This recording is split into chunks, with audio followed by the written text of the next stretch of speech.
Hey everyone, it's me Fatin. Welcome to my new Ramadan blog. আর ভাই Ramadan blog মানে বুঝে গেছে রমজান মাসের ব্লগ। আরে ভাই রামাদান ব্লগ মানে রমজান মাসের ব্লগে আমি আর কী বলতেছি। আচ্ছা যাই হোক, বাদ দাও। অনেকদিন ধরে মনে হচ্ছে একটা রামাদান ব্লগ করা উচিত, কিন্তু ভাই আলসামির জন্য ব্লগ করতে হয় না, আর করার পরে করলেও এডিট করতে আলসামি লাগে। তো ফাইনালি ব্লগ করে ফেলছি। আর ভাই ব্লগ বলতে রামাদান ব্লগে কী বা দেখাবো, তো আমি অনেকগুলা দিনের ক্লিপ নিয়ে তোমাদের এখানে দিয়েছি। আর এটা ছিল মতো একটা রমজানের ইফতারি নেওয়ার জন্য বাইরে গেছিলাম। মানে আমি মোবাইলে দেখছিলাম যে একটা জায়গায় পিৎজার অফার চলতেছে প্লেটার, তো আমি ওইখানে চলে গেছি। তো ওইখানে যা বুঝতে পারছি যে ভাই প্লেটার যেটুকু পরিমাণ খাবার ওটা হবে না। তো পরে একটা 12 ইঞ্চি সাইজের ইটালিয়ান পিৎজা বা কিছু একটা হবে, ওইটা নিয়ে নিয়েছি। আর ভাই এটা হচ্ছে প্লেটার ইয়াটা, যাই না প্লেটার এটা সামনে এরকম ভাই বসার জায়গা কেন ভাই, কত কন্টেন্ট ক্রিয়েটর দেখি এরকমভাবে ভিডিও নেয়, কিন্তু ভাই আমি যখন ভিডিও নিতে তখন মানুষ চলে আসে আর আমার সামনে সবাই তার চলে আসে। তো ওকে আমার পিৎজা না হয়ে গেছিলো ওই জায়গায়, তো পিৎজা নিয়ে বাস চলে আসছিলাম। আর এই অবস্থার মধ্যে ভাই ভিডিও করতে অনেক বেশি কষ্ট হয়েছিল, আর অনেক কষ্ট একটা লাইক দেখাচ্ছি। আচ্ছা ভাই যাই হোক, পিৎজাটা কিন্তু মজাই ছিল ভাই, মজা না মোটামুটি অ্যাভারেজ ছিল। কোনো অত বড় ফুড ব্লগার না যে অ্যাকচুয়াল রিভিউ তোমাদের দেখে দেখে বোঝাবো, ভাই আমার কাছে এভারেজ লাগছে। তো ভাই সর্বকালের মতো আমি আবারও ক্লিপ নিতে ভুলে গেছিলাম খাবারের পরে। তো একবার রাতে দিয়ে ক্লিপ নিয়েছিলাম, আর যখন ভাই আমার সামনে আমার পিচি সাবস্ক্রাইবার চলে এসেছিলো, আর ভাই বাধ্য পিচি সাবস্ক্রাইবার না, আমার ছোটো বোনই এমনি চলে আসছিলো। তো এরপরে আমি পড়তে বসে যাই। আর ভাই এখানে আমার বোন পুরো টেবিলটাকে ময়লা করে রাখছে, এটা আগে পরিষ্কার করা লাগবে, তারপর পড়তে বসা লাগে। আর তোমাদের ইনফরমেশন জন্য বল দিই, আমি কিন্তু উদ্ভাসে পরীক্ষা দিতেছি স্পেশাল মডেল টেস্ট, ওইটার জন্য ভাই আমাকে অলমোস্ট সারারাতি পড়া লাগে। আর এখানে ভাই আমার ফ্রন্ট ক্যামেরার ভিডিওগুলো এত খারাপ আছে না, কারণ দেখো আমার সামনের ক্যামেরার সাইড দিয়ে কোনা দিয়ে একেবারে মানে ভাই মানে কী বলবো ফেটে গেছে। আর এখান দিয়ে ভাই এই জন্য সামনে গ্লাসের উপরে চলে আসছে ক্যামেরার সামনে। তো এরপরে কি আমি পড়তে বসে যাই। আর উদ্ভাসের পরীক্ষার যে কথাটা, আমি উদ্ভাসের স্পেশাল মডেল টেস্ট দিতেছি। তো আমি সারাদিন ভাই রোজা রাখার জন্য একটু পড়তে পারি না, ইফতারি পরে এই পর্যন্ত পড়তে পারি না। কিন্তু এই জন্য ভাই আমি ইফতারি পরে ঘুমাই, তারপর সারা রাত পড়ি। এখন ভাই সারা রাত পড়া মানে যত বেশি পড়া ওর কিছু না, পড়তে বসি উঠি পড়তে বসি, এমনভাবে চলে আর কি। তো এই জায়গার মধ্যে মূলত আমি একটা ফাইনালি দেখাতে চেয়েছিলাম যে আমাদের বইয়ের মধ্যে বর্ণসংখ্যা আছে, এখানে বর্ণসংখ্যা তো মনে না প্রিন্টের অর্ধেক মনে হচ্ছে ভাই, যদি ওটা ফানি হয় নাই ক্রিঞ্জ হয়ে গেছে। আমি জানি না আমি কেন এসব ক্রিঞ্জ জিনিস করি। পড়তে পড়তে সেহরির সময় গেছিলো 4:18 মতো বেজে গেছিলো। আর এরপর আমি সেহরি করতে উঠে যাই। তো সেহরি করার পরে মনে করো যে আবার পড়তে বসতে হয়, কারণ ভাই আমি যেহেতু এর আগে পড়ি নাই, সারাদিনে পড়ি নাই, তো ভাই পড়া তো লাগবে, পরীক্ষা তো আসে না। পরে আর কি 5:30টার দিকে আবার পড়তে বসছিলাম। আর পরের দিন আমার বাংলা দ্বিতীয় পত্র পরীক্ষা ছিল, বাংলা দ্বিতীয় পত্রে পড়া পড়তে চাইলাম বেশি বেশি। আর ভাই বাংলা দ্বিতীয় পত্রে MCQ ভাই মাথা নষ্ট করার মতো জিনিসপাতি, এগুলো যত পড়বা ততই আসবে, কখনো শেষ হবে না। তো এগুলোর বিষয়ে কথাবার্তা নাই বলি। তো ওই 5:30টার সময় আমি আবার ক্লিপ নিয়েছিলাম বাহিরের, ভাই দেখানোর জন্য যে বাহিরের অবস্থা কেমন ছিল। ভাই হালকা পাতলা আলো ফুটে গেছিলো, তো আর কি দেখাবো, আলো তো ফুটবেই সকালবেলা। দেখলাম আমি আমার কোচিংয়ে যাওয়ার জন্য রেডি হয়ে যাই পরীক্ষা দেওয়ার জন্য। আর আমার পরীক্ষা মূলত 8টার দিকে, তো 8টার কিছুক্ষণ আগে বেরিয়েছিলাম, আর ততক্ষণে অনেকটা আলো ফুটে গেছিলো। তো এরপরে বাসায় আসার পরে আমার একটা পার্সেল আসছিলো বোধ হয়, ওই পার্সেলটা আমি রিসিভ করছিলাম, একটা শার্ট ছিল। আর একটা জিনিস দেখানো ছিল যে এখানে কাদের বাসার পাশে এমন মানে চার্জ দেওয়া অপশানটা খাটের পাশে আছে।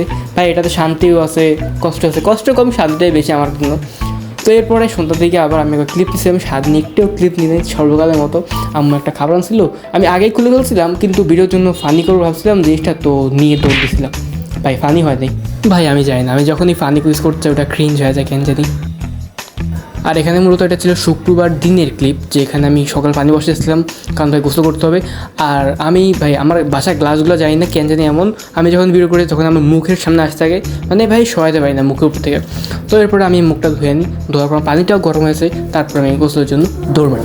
ভাই যেমনটা তোমাদের বলছে, আমার সামনের ফ্রন্ট গ্লাসটা ফাইটে গেছিলো, তো এটার জন্য ক্যামেরার মধ্যে অনেক বেশি ভাই খারাপ প্রভাব ফেলছে।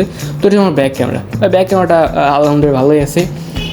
ওকে ভাই এখানে আমার গোসল করা হয়ে গেছিলো, আর আমি বুঝছিলাম না আমার এই যে একবারে টপ যে বাটনটা পাঞ্জাবি ওটা লাগানো উচিত কি না, বাট আমি লাগাই না। তো এরপরে মূলত আমি নামাজ পড়ে চলে আসি। আর এখানে আমাদের বাসার মধ্যে লিফট নষ্ট হয়ে গেছিলো, আর ভাই কেউ একজন আটকে গেছিলো বোধ হয়, পরে আমি মানবতা ফেরা হয়ে ছুটাতে গেছিলাম। আর ভাই মজার বিষয়, ছুটাতে গিয়ে দেখি যে কারেন্ট চলে গেছে, মানে ভাই পরে জেয়াটা অন করে আবার নামানো লাগছে। যদিও ভাই ওটা ভাই অন্য জন্য খারাপ, কিন্তু আমার ভালোই লাগছে, মজাই লাগছে ওই সময়। এই যেখানে কারেন্ট চলে গেছিলো ওই সময়টাতে, একবার ভাই মেইন পয়েন্টে কারেন্টে গেছিলো, আর ভাই কিছুক্ষণ কারেন্ট ছিল ওই সময়। এদিন শুক্রবারে ইফতারের জন্য ভাবছিলাম বাইরে থেকে আবার ইফতারি নিয়ে আনি। আর ভাই এখানে আমি রেডিও হয়ে গেছিলাম, কিন্তু ভাই আমি জানি না আমার ফ্রন্ট ক্যামেরা যখন ভিডিও করেছে তখন আমার কেন জানি আমার নিজের মুখ আমার জামার থেকে বেশি কালো দেখায়। আচ্ছা ভাই যাই হোক, তো পরে আমি লিফট উঠছি। আর আমার মূলত টার্গেট ছিল যে হালিম আনবো, কারণ ভাই এবার ইফতারিতে একবারও হালিম খাওয়া হয়নি, তো হালিমটা একবার খাওয়া উচিত। তো ভাই স্বাভাবিক বিষয়, আমার বাইরে ভিডিও করতে অনেক বেশি শরম লাগে, তো আমি পায়ের মধ্যে মোবাইলটা রেখে একটু ক্লিপ নিয়েছিলাম আর এমনি একটু নিচের দিকে মোবাইল দিয়ে ক্লিপ নেওয়ার চেষ্টা করছিলাম। যদিও বা ফ্রন্ট ক্যামেরা খারাপ হওয়ার জন্য ভাই পুরো ভিডিওটা খারাপই আসছে।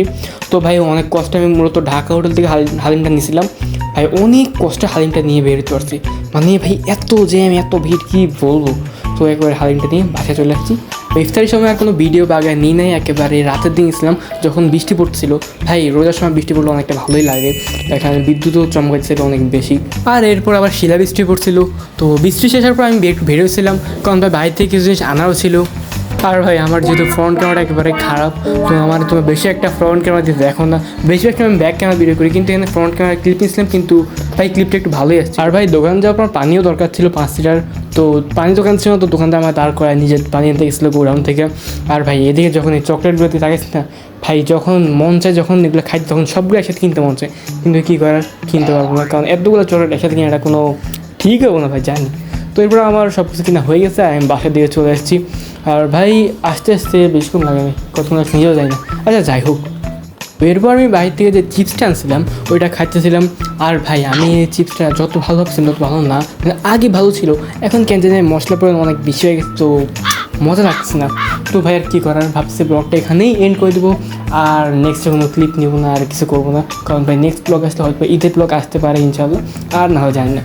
তো ভাই আজকে ওটাই পর্যন্তই, দেখা হবে নেক্সট ভিডিওতে। ভাই ভিডিওতে অনেক ফানি বানানোর চেষ্টা করছিলাম, কিন্তু ফানি হয়নি, ক্রিঞ্জ হয়ে গেছে, বা ফানি মোমেন্টগুলো ক্যাপচার করতে পারিনি, হোয়াট এভার। তো ভিডিওটা এই পর্যন্তই, দেখা হবে নেক্সট ভিডিওতে। তো ভিডিওটা শেষ হয়ে গেছে, লাইক দিয়ে দৌড় মারো, অ্যান্ড গুড বাই।